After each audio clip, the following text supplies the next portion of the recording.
दोस्तों मैं आज एक्सप्लेन करने वाला हूँ एक हॉलीवुड मूवी को जिसका नाम है मैड मैक्स फ्यूरी रोड। कहानी में दिखाया जाता है कि धरती पर पानी लगभग खत्म हो चुका है और धरती पर जहाँ पानी अभी बाकी है वहाँ पर कुछ क्रूर लोगों का कब्जा है जो कि गरीब लोगों को अपनी मर्जी के अकॉर्डिंग पानी दिया करते हैं। तो दोस्तों वीडियो को बिना स्किप किए एंड तक जरूर देखना। तो चलिए स्टार्ट करते हैं मूवी की स्टोरी को। मूवी स्टार्ट होती है और हमें मैक्स नाम के एक आदमी को दिखाया जाता है जो कि एक पुलिस वाला हुआ करता था। यहाँ पर मैक्स को अपनी फैमिली के विजन आ रहे होते हैं जो कि अब मर चुकी है। इसके बाद मैक्स अपनी गाड़ी स्टार्ट करके यहाँ से जाने लगता है, लेकिन तभी उसकी गाड़ी का पीछा कुछ और गाड़ियां करने लगती हैं जो कि उसके ऊपर हमला कर देती हैं। अब ये लोग मैक्स को पकड़कर अपने साथ ले जाते हैं और उसकी बॉडी पर उसका ब्लड ग्रुप ओ नेगेटिव लिख दिया जाता है। दरअसल इन लोगों को एक बीमारी होती है जिससे ये लोगों का ब्लड अपनी बॉडी में इंजेक्ट करके अपनी बीमारी को दूर करते हैं। अब मैक्स यहाँ से भागने की कोशिश करता है और वो भागकर बाहर चला जाता है, लेकिन ये लोग उसको पकड़ लेते हैं और वापस ले आते हैं। इसके बाद हमें इस इलाके के बादशाह को दिखाया जाता है जिसका नाम इमोटन जो है। ये अपने चेहरे पर एक लोहे का मास्क लगाकर रखता है जिसमें लगे पाइपों द्वारा ये आसानी से सांस ले सके। इमोटन जो का इस इलाके के पानी के सभी रिसोर्स पर अपना कब्जा है और ये गरीब लोगों को अपनी मर्जी के अकॉर्डिंग पानी दिया करता है। अब पानी के सभी रिसोर्स पर इसका कब्जा होने की वजह से सभी लोगों को इसे अपना गॉड मानना पड़ता है। इसके बाद हमें एक लड़की को दिखाया जाता है जिसका नाम फ्यूरियोसा है। फ्यूरियोसा इमोटन जो के लिए फ्यूल लाने का काम करती है और अभी वो दूसरे इलाके से फ्यूल लेने ही जा रही होती है, लेकिन तभी वो अपनी गाड़ी को एक दूसरे रास्ते पर टर्न कर देती है जिससे इमोटन जो का एक सिपाही उसके पास आता है और उससे कहता है कि हम गलत रास्ते पर हैं। लेकिन फ्यूरियोसा उसकी बात का कोई भी जवाब नहीं देती है, लेकिन इमोटन जो सारा कुछ ये दूरबीन के द्वारा देख रहा होता है और वो समझ जाता है कि फ्यूरियोसा उसे धोखा दे चुकी है। इसलिए वो दौड़कर एक सीक्रेट जगह पर जाता है जहां पर उसने ऐसी 5 लड़कियों को छुपा कर रखा होता है जिनसे वो बच्चे पैदा कराकर अपनी संतान को आगे बढ़ा सके। लेकिन वहां जाकर उसे पता चलता है कि फ्यूरियोसा उन्हें लेकर यहाँ से जा चुकी है। इसके बाद हमें इमोटन जो की आर्मी को दिखाया जाता है जो कि फिजिकली काफी कमजोर होती है, लेकिन इसके बाद भी वो इमोटन जो के लिए अपनी जान देना चाहते हैं। अब फ्यूरियोसा के साथ जो इमोटन जो के बाकी सैनिक होते हैं वो भी समझ जाते हैं कि फ्यूरियोसा इमोटन जो को धोखा दे रही है, इसलिए वो फ्यूरियोसा को रोकने के लिए उसके ऊपर हमला कर देते हैं। लेकिन फ्यूरियोसा उन सभी से मुकाबला करते हुए आगे बढ़ती है और लगभग सभी सैनिकों को मार देती है। लेकिन तभी इमोटन जो की और ज्यादा आर्मी आ जाती है और फ्यूरियोसा का पीछा करने लगती है। इसके बाद ये लगातार उसके ऊपर हमला करने लगते हैं। यहाँ पर एक सैनिक को दिखाया जाता है जिसका नाम नक्श होता है और उसकी गाड़ी के आगे मैक्स बंधा होता है जिससे ये मैक्स के ब्लड का इस्तेमाल करके अपनी कमजोरी को दूर कर सके। अब सेना की संख्या ज्यादा होने की वजह से फ्यूरियोसा समझ जाती है कि वो उनका मुकाबला नहीं कर पाएगी, लेकिन तभी उसे अपने सामने रेत का बहुत बड़ा तूफान दिखाई देता है जिसके अंदर वो अपनी गाड़ी को ले जाती है। रेत के तूफान की वजह से सभी सैनिक अपना रास्ता भटक जाते हैं, लेकिन एक सैनिक जिसका नाम नक्श होता है जिसकी गाड़ी से मैक्स बंधा हुआ था वो लगातार फ्यूरियोसा का पीछा कर रहा होता है। नक्श किसी भी हाल में फ्यूरियोसा को पकड़कर इमोटन जो के सामने ले जाना चाहता है। दरअसल नक्श इमोटन जो के ईमानदार सिपाहियों में से एक है और वो अपनी जान देकर भी फ्यूरियोसा को पकड़ना चाहता है, इसलिए वो अपनी गाड़ी के अंदर डीजल को डालने लगता है जिससे वो अपनी गाड़ी में आग लगाकर फ्यूरियोसा की गाड़ी को टक्कर मारकर उसकी गाड़ी में भी आग लगा सके। लेकिन मैक्स उसे ऐसा करने के लिए मना करता है, पर वो मैक्स की बात नहीं मानता है और अपनी गाड़ी को फ्यूरियोसा की गाड़ी के पास ले जाने लगता है। लेकिन तभी मैक्स शीशा तोड़कर गाड़ी के अंदर आ जाता है और उसे रोकने की कोशिश करता है, लेकिन तभी उसकी गाड़ी किसी दूसरे सैनिक से टकरा जाती है और गाड़ी का एक्सीडेंट हो जाता है। थोड़ी देर के बाद जब तूफान शांत हो जाता है तब मैक्स यहाँ से भागने की कोशिश करता है, लेकिन उसका चेहरा एक जंजीर के साथ बंधा होता है और वो जंजीर नक्श के हाथ से बंधी होती है। अब मैक्स उसके बिना यहाँ से नहीं जा सकता था, इसलिए मैक्स उसको गाड़ी के अंदर से निकालने लगता है। नक्श बेहोश होता है, इसलिए मैक्स उसे उठाकर अपने साथ ले जाता है। इसके बाद मैक्स उस जगह पर पहुंचता है जहां पर फ्यूरियोसा उन 5 लड़कियों के साथ होती है। यहाँ पर मैक्स उन्हें गन पॉइंट पर लेकर अपने चेहरे पे बंधे मास्क को उनसे खोलने के लिए कहता है। अब उनमें से एक लड़की उसके मास्क को खोलने के लिए आती है और उसके मास्क को खोलने लगती है, लेकिन तभी फ्यूरियोसा आकर उस पर अटैक कर देती है। अब मैक्स जंजीर से बंधा होने की वजह से उससे मुकाबला नहीं कर पा रहा था और फ्यूरियोसा उन 5 लड़कियों के साथ मिलकर मैक्स को बुरी तरह से मारने लगती है। लेकिन तभी नक्श को होश आ जाता है और वो फ्यूरियोसा पर अटैक कर देता है। इसके बाद ये दोनों एक साथ मिलकर फ्यूरियोसा को पकड़ लेते हैं। इसके बाद मैक्स उस सैनिक से अपनी जंजीर को खोलने के लिए कहता है।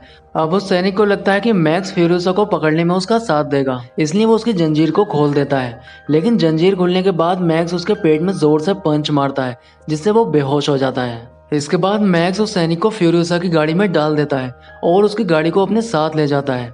अब फ्यूरियोसा इन 5 लड़कियों के साथ इस बंजर इलाके में रह जाती है और उसको डर था कि इमोर्टन जो की सेना यहाँ पर बहुत ही जल्दी पहुंच जाएगी। लेकिन तभी आगे जाकर मैक्स की गाड़ी बंद हो जाती है। दरअसल मैक्स उस गाड़ी को ड्राइव ही नहीं कर पा रहा था। अब फ्यूरियोसा अपनी गाड़ी की तरफ दौड़ने लगती है और मैक्स से कहती है कि अगर वो उसको आगे तक छोड़ सकता है तो वो इस गाड़ी को ड्राइव करके यहाँ से ले जा सकती है। अब मैक्स के पास भी कोई दूसरा ऑप्शन नहीं होता है, इसलिए वो इन लड़कियों को गाड़ी में बैठने की परमिशन दे देता है और ये सभी लोग गाड़ी में बैठकर यहाँ से निकल जाते हैं। इसके बाद ये लोग एक ऐसे इलाके में पहुंचते हैं जहाँ पर किसी दूसरे लोगों का कब्जा था और ये लोग भी इमोर्टन जो की तरह काफी खतरनाक थे। इसके साथ ही ये लोग किसी को भी यहाँ से निकलने की परमिशन नहीं देते हैं। लेकिन फ्यूरियोसा इनसे पहले ही एक सौदा कर चुकी थी जिसके बदले में वो इन्हें बहुत सारा फ्यूल देने वाली है। अब गाड़ी में बैठे सभी लोगों से फ्यूरियोसा छुपने के लिए कहती है क्योंकि यहाँ से सिर्फ उसी को निकलने की परमिशन मिली थी। इसके बाद वो गाड़ी से उतर जाती है और बाइकर गैंग के लीडर से बात करने लगती है। लेकिन तभी यहाँ पर इमोर्टन जो की सेना आ जाती है जिसे देखकर बाइकर गैंग का लीडर फ्यूरियोसा के ऊपर भड़क जाता है और उसके ऊपर हमला कर देता है। इसके साथ ही वो इमोर्टन जो की सेना को रोकने के लिए एक ब्लास्ट करता है जिससे एक पहाड़ी टूटकर रास्ते में गिर जाती है और इमोर्टन जो की सेना दूसरी तरफ ही फंस जाती है। अब फ्यूरियोसा बाइकर गैंग के सदस्यों से बचती हुई अपनी गाड़ी तक पहुंच जाती है और ये लोग यहाँ से निकल जाते हैं। लेकिन बाइकर गैंग के सभी लोग इनका पीछा करने लगते हैं। दूसरी ओर इमोर्टन जो की सेना के पास मॉन्स्टर ट्रक होते हैं जिससे वो पत्थरों के ऊपर चढ़कर दूसरी तरफ पहुंच जाते हैं। अब बाइकर गैंग के लोग उनका पीछा करते हुए उनके पास पहुंच जाते हैं और उन पर अटैक करने लगते हैं। लेकिन फ्यूरियोसा और मैक्स दोनों ही मिलकर उनका मुकाबला करते हैं और सभी को मार देते हैं। लेकिन तभी इमोर्टन जो भी अपनी सेना लेकर यहाँ पर पहुंच जाता है और वो फ्यूरियोसा को अपनी गन से शूट करने ही वाला होता है कि तभी एक लड़की बाहर आ जाती है जो कि प्रेग्नेंट थी। उसके पेट में इमोर्टन जो का बच्चा होता है जिसे देखकर इमोर्टन जो रुक जाता है और गोली नहीं चला पाता है। अब एक सैनिक उनकी गाड़ी के ऊपर चढ़ जाता है और जैसे ही वो आगे की ओर बढ़ता है उसके हाथ में बंधी जंजीर गाड़ी में फंस जाती है जिसकी वजह से वो गिर जाता है।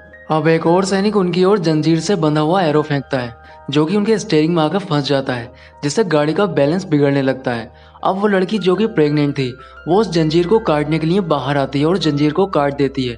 लेकिन तभी उनकी गाड़ी एक चट्टान से टकरा जाती है जिसकी वजह से वो लड़की नीचे गिर जाती है। अब इमोर्टन जो उसे बचाने के लिए अपनी गाड़ी को टर्न कर देता है जिससे उसकी गाड़ी पलट जाती है। इसके बाद मैक्स और बाकी सभी लोग यहाँ से चले जाते हैं। अब इमोर्टन जो उस लड़की को अपनी बाहों में उठा लेता है और देखता है कि वो लड़की मर चुकी है जिससे वो काफी दुखी हो जाता है। अब ये लोग इमोर्टन जो की सेना से काफी दूर जा चुके थे लेकिन उसकी सेना लगातार इनका पीछा कर रही होती है। अब मैक्स आगे जाकर रास्ते में डायनामाइट को बिछा देता है जिससे ये उनके रास्ते को रोक सके।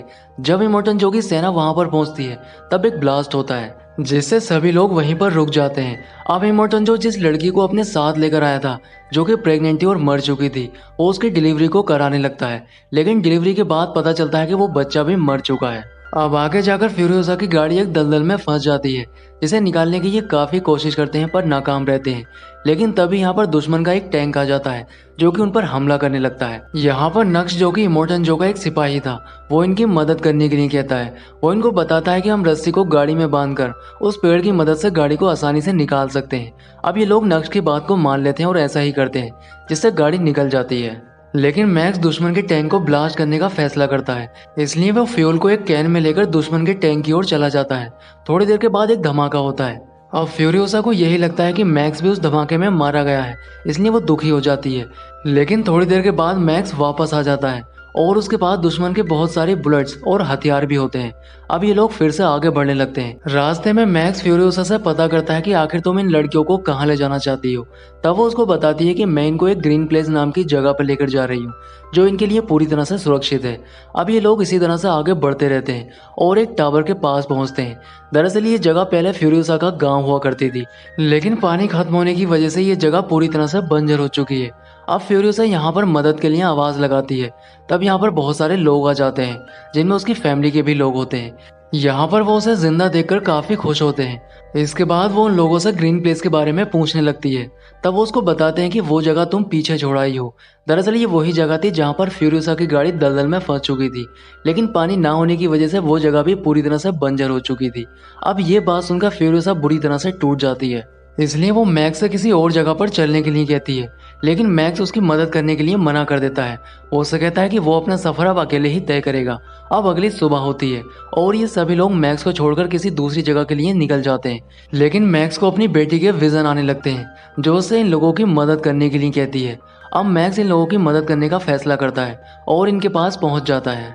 यहाँ पर मैक्स फ्यूरियोसा को एक नक्शा दिखाता है और उससे कहता है कि इस धरती पर पानी सिर्फ एक ही जगह पर मौजूद है, जहाँ पर इमोर्टन जो ने अपना कब्जा कर रखा है, इसलिए हमें वापस वहीं पर जाना होगा। अब फ्यूरियोसा भी उसकी बात को मान लेती है और ये लोग इमोर्टन जो के किले की ओर निकल जाते हैं। लेकिन रास्ते में इमोर्टन जो इनको अपने किले की ओर जाता हुआ देख लेता है, इसलिए उसकी पूरी आर्मी इनका पीछा करने लग जाती है। इसके बाद पूरी आर्मी उनके ऊपर हमला कर देती है, लेकिन मैक्स और फ्यूरियोसा दोनों ही साथ मिलकर इनसे फाइट करते हैं और बहुत सारे सैनिकों को मार देते हैं। ये लड़ाई काफी देर तक चलती है, जिसमें इमोर्टन जो के भी बहुत सारे सैनिक मारे जाते हैं और इसके साथ ही फ्यूरियोसा की फैमिली से भी कुछ लोग मारे जाते हैं। इस लड़ाई में फ्यूरियोसा काफी बुरी तरह से घायल हो चुकी थी, लेकिन वो हिम्मत करके इमोर्टन जो की गाड़ी तक पहुंच जाती है और वो उसके फेस पे लगे मांस की जंजीर को पहिए में फंसा देती है, जिससे उसका फेस बुरी तरह से कट जाता है और उसकी मौत हो जाती है। लेकिन फ्यूरियोसा की बॉडी से काफी मात्रा में ब्लड निकल चुका था, इसलिए मैक्स अपनी बॉडी से ब्लड निकालकर उसकी बॉडी में ट्रांसफर कर देता है, क्योंकि मैक्स का ब्लड ग्रुप ओ नेगेटिव होता है और इस ब्लड ग्रुप के लोग किसी को भी ब्लड दे सकते हैं। इसके बाद ये लोग किले तक पहुंच जाते हैं। अब किले में मौजूद सैनिक जब इमोर्टन जो की बॉडी को देखते हैं तो वो इस लड़ाई को खत्म कर देते हैं। यहाँ के गरीब लोग उसकी बॉडी को देखकर काफी खुश होते हैं, क्योंकि वो अब पूरी तरह से आजाद हो चुके थे। इमोर्टन जो के मरने के बाद इस जगह पर अब किसी का अधिकार नहीं रहा था। इस जगह पर इन गरीब लोगों का ही अधिकार हो जाता है, जिससे इन लोगों को भरपूर मात्रा में पानी मिलने वाला है। और इस जगह की एक खासियत ये होती है कि यहाँ पर पानी कभी खत्म ही नहीं हो पाएगा, क्योंकि यहाँ पर जमीन से पानी निकालने के लिए बड़ी बड़ी मशीनों को लगाया गया है। अब मैक्स ने अपनी बेटी से किए वादे को पूरा कर दिया था और उसने इन सभी लोगों को एक सेफ जगह पर पहुंचा दिया है, इसलिए अब वो यहाँ से जाने लगता है और इसी सीन के साथ मूवी का एंड हो जाता है। दोस्तों, वीडियो अच्छा लगा है तो लाइक ज़रूर करें और इसके साथ ही चैनल को सब्सक्राइब करें। तो मैं आपसे मिलता हूँ इसी तरह की किसी नेक्स्ट वीडियो में।